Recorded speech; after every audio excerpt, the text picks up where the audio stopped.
আপনি বললেন যে আজকে তোমার মাস্টার আমি, তো বুঝে না বুঝে না। সেজন্য তোমাকে আমি প্রথম পরীক্ষা নিলাম। ভালো কথা, আপনি আমার বন্দনা থেকে পরীক্ষা নিছেন। আমি যদি আপনার মাথার উপর উঠা নাচানাচি করতাম, আপনার যে আমি যদি ভাবতাম যে আমি ডিঙ্গি জাহাজের মাথার উপর আছি, আমি যদি সেই ভাব নিয়েই গান করতাম, তাইলে আমি আপনি আগে বন্দনা করছেন, আমিও কিন্তু আপনার কিছু না কিছু পয়েন্ট ধরে কিন্তু আমিও নিজে অনেক কিছু হইতে চেষ্টা করতাম, আমিও কিন্তু আপনাকে কিছু না কিছু বলতাম, কিন্তু আমি বলি নাই।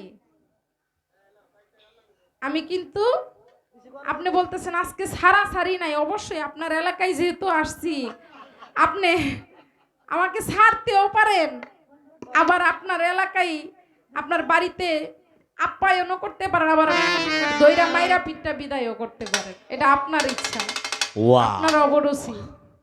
যাই হোক,